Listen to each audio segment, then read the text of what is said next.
Le bonjour, bienvenue dans cette 19e vidéo consacrée à la SDL en utilisant ma petite Game Engine.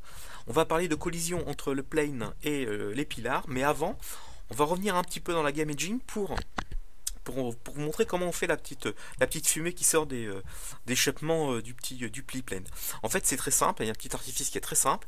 On va créer d'abord une petite particule. Donc en fait, une petite particule, c'est un rectangle de couleur, point. D'accord? Donc c'est un petit rectangle de couleur qu'on va faire se déplacer dans l'écran avec une durée de vie bien précise. Donc je crée bien sûr ma petite particule, l'écran, la surface, la couleur, la vitesse de déplacement, la direction dans laquelle il va partir, sa durée, d'accord, sa durée de vie et son état, est-ce qu'il est en train de partir, est-ce qu'il est mort, etc. Ouais, il y a des choses ici. Donc vous allez reconnaître le create, le dispose pour rendre la mémoire qu'on a utilisée comme d'hab, la couleur qu'on peut poser, donc on peut y définir la couleur de la particule. On peut bien sûr, il faut que la particule bouge, donc il y a un update en fonction du delta qui passe ici, donc il va bouger et il va regarder s'il est vivant, si la durée de vie qu'il a, il a encore de la durée de vie ou pas. On va bien sûr l'afficher via un rendu. Et je vais recycler mes particules, je ne vais pas créer des particules à l'infini. Je vais lancer une particule, quand la particule est morte, hop, je la recycle à nouveau. Donc je lui donne un nouveau paramètre via cette fonction. Alors cette particule, elle va être utilisée par une autre structure, par un autre objet informatique qui est l'émetteur. Donc l'émetteur, ici, va avoir à disposition des particules, donc, et il va les émettre, tout bêtement. Donc ne paniquez pas, n'ayez pas de gros boutons, c'est un particule pointé. Bon bref, c'est un tableau de particules. Mais au début, on ne sait pas combien de particules on veut. Donc on stipule ici, en créant l'émetteur, combien de particules on veut. Et bien de fait, là maintenant, je sais combien de particules je veux. Est-ce que vous voulez 50 particules, 100 particules, 200 particules? En stipulant le nombre de particules, et bien il va créer de façon dynamique le tableau qui contiendra ces n particules. D'accord? Donc on dispose évidemment, on met en position, donc on met l'émetteur qui va émettre donc les particules à une certaine position, bref, etc. Donc voilà, un petit émetteur qui émet bien des particules. Et très important, lorsque le vaisseau va rencontrer le pilar, il va exploser. D'accord? Donc il y a une petite animation d'explosion. Alors, si vous allez dans vos assets, dans vos images, vous allez trouver un sheet. Ici, hein, une sorte de calque, où il y a plein de petites images. En fait, l'explosion a été décomposée en images discrètes. Donc le but du jeu, vous avez compris, c'est de mettre toutes ces petites images-là dans un tableau. Donc je vais mettre cette image-là en position 0, puis cette image-ci en position 1, puis celle-là en position 3, etc., etc. Donc je vais d'abord, dans un premier temps, on va me donner cette image-là. Cette image-là, je vais la décomposer par des petits rectangles. D'accord? Je vais découper cette figure-ci, puis je vais découper cette figure-là dans un petit rectangle. Donc je vais blitter ceci. D'accord? Ces images-là, je vais les mettre dans un tableau. Et ensuite, il suffira de parcourir ce tableau et de faire des blits successifs. Eh bien, pour faire ceci, vous avez à vos dispositions dans la Game Engine un objet informatique ici, une structure, une animation. Donc je l'appelais animation. Donc là, je vous laisse regarder ce qu'il y a dedans. Bon, vous comprenez, grosso modo, il y a un screen, une image, une position de l'animation, et on a besoin aussi de son, parce que l'animation, on peut définir de façon interne, à la structure animation, et bien il y a l'animation en tant qu'image, mais aussi il y a du son. Donc ça m'évite d'avoir du son qui traîne un peu partout. Hop, je le mets dans l'animation. Si je veux jouer l'animation au niveau rendu image, je peux aussi animer au niveau son. Alors qu'est-ce qu'on va trouver comme fonction? Eh bien une fonction de création, ça me semble un peu logique, qui va vous envoyer une animation grâce à sa majesté l'OS. Vous lui passez le screen, vous lui passez le fichier qu'on a vu tout à l'heure, donc les images dans un sheet. Donc là, vous lui passez le chemin d'accès pour avoir ce fameux sheet.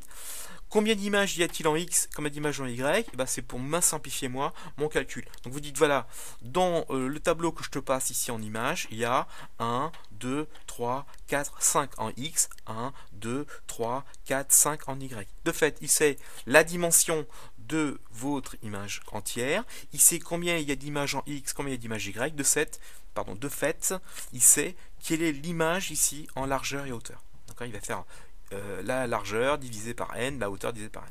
Donc ça va lui permettre de stipuler le petit rectangle pour ensuite venir découper les petites images discrètes. On va donc charger du son, on va disposer évidemment, on va faire des updates, on va positionner l'animation où l'on veut, on va faire du rendu, on va jouer l'animation, parce que l'animation, pour l'instant on est en attente, si on veut qu'elle joue, bah tiens, play, vas-y, joue l'animation. Est-ce que l'animation est-elle terminée? Parce que si l'explosion est terminée, eh bien, on repart dans le jeu. Par exemple, le plane va exploser, d'accord, mais il va mettre un certain temps à exploser. Bah, quand l'explosion est terminée, hop, on va repartir avec un nouveau plane si vous voulez. Si on a encore des vies. Donc là, on dit, est-ce que l'animation est terminée? Et est-ce qu'on veut que l'animation soit jouée en boucle? Donc là, en lui passant le state, vous dites, non, non, l'animation, tu la joues qu'une seule fois. Ou alors, on dit, non, l'animation, tu la joues une fois. Et on demande bien sûr à jouer le son. Donc voilà, un petit émetteur de particules, une petite animation type explosion, parce que là l'image sera explosion, et ceci on les met où? Eh bien dans notre plane, regardez bien, dans le plane qui était là, on avait le sprite, la direction, vous vous souvenez, et bien maintenant il va, et puis on avait aussi l'anime frame pour animer l'hélice, et bien maintenant on lui met en plus l'émetteur de particules, et on lui met en plus l'explosion qui est une type animation. D'accord? Donc maintenant j'ai l'émetteur de particules et l'explosion. Alors maintenant, lançons le jeu. Un petit F5. Donc j'ai coupé le son, comme ça il n'y a plus d'ambiguïté, il n'y a plus de soucis avec le son. Donc, voilà. Donc le but du jeu maintenant, c'est étant. Donc vous voyez que les scores là, ils augmentent malgré que je vienne embuter avec le pilar. Alors comment détecter la collision entre les uns et les autres? Eh bien ici, ça va être très simple. On va détecter les rectangles, tout simplement. Lorsque les rectangles du pilar sera égal ou confondu dans le rectangle du plane, eh bien il y aura collision. Comment se fait la chose? Vous allez dans Game Engine, ici, dans les sprites, donc les sprites, tu es où le sprite? Ici, il y a une fonction qui s'appelle sprite collide, donc collision rectangle. Donc il va détecter via un entier. Donc si ici vous avez une action, si les rectangles sont en collision, vous avez un nombre plus grand que 0. D'accord? S'il n'y a pas de collision, c'est 0. En gros, si ça collide, on aura 1. Si ça collide pas, on aura 0. Donc collide, collision en anglais. D'accord? Qu'est-ce qu'il attend? En fait, il va regarder par rapport à votre source. Donc on prend un rectangle source et on prend un target. D'accord? Toujours en sprite. Hein. Donc on va regarder si le rectangle porté par la source est en collision avec le rectangle porté par le target. S'il y a collision de ces deux rectangles, si ces deux rectangles sont l'un sur l'autre ou se touchent, eh bien il renvoie ici un résultat de type entier. 0, pas de collision, 1, il y a collision. Mais qu'est-ce que c'est que ces rectangles dont on parle? Alors reprenons ici par exemple le plane. Ici, vous voyez? Alors à la création du plane, je me suis fait une petite bibliothèque, enfin dans ma bibliothèque je me suis fait une petite fonction, pardon, qui permet de regarder ces fameux rectangles. Donc ici je l'ai mis en commentaire. Qu'est-ce que je fais? Je fais sprite, n'oubliez pas que le plane possède un sprite, sed debug rect. En fait je vais afficher à l'écran le rectangle porté par mon plane. Et je mets ici 1. Si je mettais 0, on ne le verrait pas. De même, dans mes pilars, ici, je vais lui demander d'afficher le rectangle. Bon, attends, on le mettra après. On va d'abord regarder le plane et après on le mettra après. Donc on fait, voilà, on fait un coup de F9 évidemment, un coup de F5. Et voilà, vous voyez, on ne voit plus le petit plane, on voit un rectangle blanc. Et bien ce rectangle blanc, c'est lui qui va être à l'origine de la collision entre les uns et les autres. Alors maintenant, je vais afficher le rectangle de collision, si vous voulez, de mon pilar. Donc je vais dans pilar, je lui demande maintenant de passer ma petite fonction sympathique là, que j'ai moi. Le sprite sed debug rect. Évidemment, ces fonctions-là, il faut les appeler lorsque vous faites du debug, lorsque vous êtes en train de faire votre jeu au sens debug. D'accord? Voir est-ce que le rectangle est bien en collision, s'il est en collision, j'affiche du texte, oui, il est en collision, etc. D'accord? Donc je prends mon sprite contenu dans mon pilar, je le passe à 1, du coup, je vais visualiser mes rectangles, et maintenant, regardez ce qui va se passer. F9, F5, et voilà. Alors, vous qui êtes des gens très intelligents, est-ce que vous voyez le problème qu'on va avoir? Évidemment, lorsque quand les deux blancs se toucheront, eh bien c'est là on aura une collision. Et là, la fonction va dire attention, il y a eu collision. Mais est-ce que vous voyez un petit problème là? Eh bien oui, mon pilar, il n'est pas rectangulaire, il est plutôt de forme triangulaire si vous voulez. Donc si je fais ça, je risque d'avoir des collisions alors que le plane n'a pas touché le pilar. Donc je vais vous repasser maintenant. Donc vous avez mémorisé comment a été fait le rectangle. Donc là, je vais enlever cette fonction là. On aurait pu passer 0, ouais. On va le faire ça, comme ça. Pif, paf, pilar, voilà. Un coup de F9 du coup. Un coup de F5. Évidemment, vous voyez que je risque, le rectangle il va être plus grand que mon pilar. Donc je risque d'avoir des collisions alors que je ne suis pas dans mon pilar. Donc c'est de la triche là. Alors il faut trouver une astuce. Alors faire des pilars rectangulaires, ouais, bah, c'est pas trop drôle ça. Donc on va arrêter ça. Évidemment, j'y ai pensé, moi, ces trucs-là. Donc, qu'est-ce que j'ai fait? Eh bien, j'ai créé une fonction qui permet de réduire le rectangle de collision. tout simplement, en fait, le rectangle de collision, comme il est quelque part dans une structure, eh bien, je peux définir, en fait, non, tu vas pas prendre tout le rectangle de collision, tu vas inflate, tu vas réduire ce rectangle de collision. Par exemple, dans le plane ici, vous voyez, il y a une fonction qui s'appelle sprite set, donc on va positionner, collide rect inflate, donc on va le réduire au niveau taille. Vous lui passez la réduction en X, la réduction en Y. Par exemple, on va le réduire vachement pour qu'on voit bien. On va ôter 10 pixels en X, 10 pixels en Y. Du coup, mon rectangle de collision maintenant est beaucoup plus petit. La preuve, F9, F5. Vous voyez, il est plus petit. Je vois maintenant un petit peu d'image. Donc j'ai enlevé 10 pixels de mon rectangle via la gauche, à gauche et à droite. Donc les 10 pixels sont notés de gauche à droite. Donc j'ai un rectangle plus petit. De fait, je peux maintenant trouver le rectangle adéquat par rapport à mon pilar. On y va. Donc sinon, j'étais obligé de trouver des pilars rectangulaires ou faire des collisions alors qu'il n'y a pas de collision. Ou alors, il faudrait que je trouve un système, disons, plus compliqué pour créer non plus des rectangles de collision, mais des polygones de collision. Alors là, bon courage. Ça se fait, il n'y a pas de souci, ça se fait, c'est de la programmation. Donc ça va être faisable à faire, mais moi, je n'ai pas voulu me prendre la tête avec ça.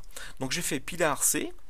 Alors là, je pense que j'ai dû trouver la bonne distance. Donc j'ôte 30 pixels en X et j'ôte 10 pixels en Y de mon rectangle de collision. Donc F9, F5. Donc vous voyez, j'ai un rectangle beaucoup plus petit. Maintenant, voilà, je me dis, voilà, si les deux rectangles vont se toucher, eh bien, il est probable que je sois vraiment dans le pilar cette fois. Donc voilà un artifice pour éviter d'avoir des rectangles de collision pas trop adaptés, si vous voulez. Donc grâce à ma petite fonction, ici, on peut adapter le rectangle de collision. Et bien maintenant qu'on a le rectangle de collision, donc on va l'enlever sinon on ne le verra pas bien. Voilà, je vais enlever ça. Dans le plane, je vais l'enlever. On pourrait passer 0, mais là on va créer du code pour rien, donc on n'a pas besoin de ce code là, d'accord? C'est pour du debug. Donc là, si je passe 0, cette fonction elle va être dans mon fichier exécutable, mais elle sert à rien, donc autant l'enlever. On l'utilise juste pour le debug. Quand le debug est fait, hop, c'est bon, on a vu que la chose allait bien se passer, donc maintenant c'est bon. Donc maintenant, allons dans le fichier qui va bien, c'est-à-dire on va faire plus vite là. On va ouvrir bien sûr le le gamestage.c. Voilà. Alors, maintenant on va regarder la collision. Alors, comment ça se fait? Ici dans le update, vous voyez, ici dans le update, je mets à jour mes scrolls, je mets à jour mon plane et je mets à jour mon pilar. Tout à fait. Et bien maintenant, je vais regarder si mon plane est en collision avec le pilar. Pour ça, qu'est-ce que je fais? Et bien, je crée une fonction qui s'appelle, je vais l'encoder, qui s'appelle check collide plane pilar. Est-ce que le plane et le pilar sont-ils en collision? C'est ça que ça veut dire. Comment on fait cette chose-là? Donc, on va descendre un petit peu. Bah non, elle est en haut. Que je suis bête. Non, elle est où? Bah, elle est où cette fonction? Collide plane rock, c'est pas celle-là. Ah bah elle est là, voilà, tout bête. Donc check, collide, plane, pilar. Bien sûr, on lui passe les variables ici. Alors, premièrement, on va regarder l'état du plane. Vous savez que le plane a deux états. Soit il est touché, soit il est vivant. Si le plane est touché, on va pas toucher de toucher. Bah, s'il est touché, on sort. Donc là, en gros, dans le int st, j'ai du coup maintenant l'état de mon plane. En faisant quoi? Sprite, getState, de mon sprite qui est contenu dans le plane qui va dans GameVar. Donc là, maintenant, j'ai l'état de mon sprite. Est-ce qu'il est touché ou est-ce qu'il n'est pas touché? Il n'est pas touché. Ok, je vais faire la suite. Il est touché. Ok, je sors. Mais il est touché. Il est en train de. En fait, il est déjà en train d'exploser en fait. Hein, s'il a été touché, il est en train d'exploser. S'il explose, bah, je ne vais pas me prendre la tête à voir s'il collide. Parce qu'il est déjà collidé. Enfin, c'est pas français, mais c'est pas grave. Alors, qu'est-ce qui se passe? Vous n'oubliez pas qu'il y a deux types de pilars. Il y a des pilars de type bas et des pilars de type haut. Donc il faut que je regarde si je suis en collision avec le pilar de type bas ou le pilar de type haut. Donc on va le regarder pour le type bas et ça sera pareil pour le type haut. Donc je prends ma fonction sprite collide rect. Donc je regarde s'il y a une collision de rectangle entre la source et le target. Quelle est la source? Eh bien, il faut que je lui passe le sprite de plane qui est contenu dans GameVar. Donc attention, tout ça c'est des pointeurs, donc des tirets flèches. Je prends mes GameVar, dedans il y a un plane, et dans plane il y a quoi? Un sprite. Est-ce que le sprite qui est dans plane, est-ce qu'il est en collision avec le sprite qui est dans pilars? Attention! Les pilars haut et bas sont contenus dans Pillars. N'oubliez pas, hein. Donc je pars dans GameVar. Dans GameVar, il y a Pillars. Et dans Pillars, il y a un pilar haut et un pilar bas. Est-ce que le pilar bas de Pillars est-il en action? Donc je prends le pilar bas. Et ce pilar bas, il a un sprite. Donc je regarde si le sprite du pilar bas qui appartient à Pillars est en collision avec le sprite qui appartient à Plane qui est contenu dans GameVar. Si c'est le cas, eh bien je dis maintenant, ah, ça y est, bah, il a eu collision. Eh bien, s'il y a eu collision, je passe l'état. Vous vous souvenez, on a vu ces fonctions plane to shed. Je vous renvoie aux vidéos précédentes. Eh bien là, on dit, ok, bah, c'est bon, le plane a été touché. Le pilar, et comme il a été touché, je lui fais un coup de reset. De fait, je relance une nouvelle vague et je décrémente les vies. Donc là, théoriquement, dans mon score, on va avoir une vie en moins. D'accord? Donc je résume. J'ai des rectangles de collision. Ces rectangles de collision, je peux les augmenter ou les diminuer. Enfin, surtout les diminuer. Je n'ai pas prévu d'augmentation pour l'instant. On peut surtout les diminuer via une petite fonction. Ensuite, on regarde s'il y a une collision avec la fonction qui s'appelle check collide plane pilar. D'accord? On va regarder si le pilar est en collision avec le plane.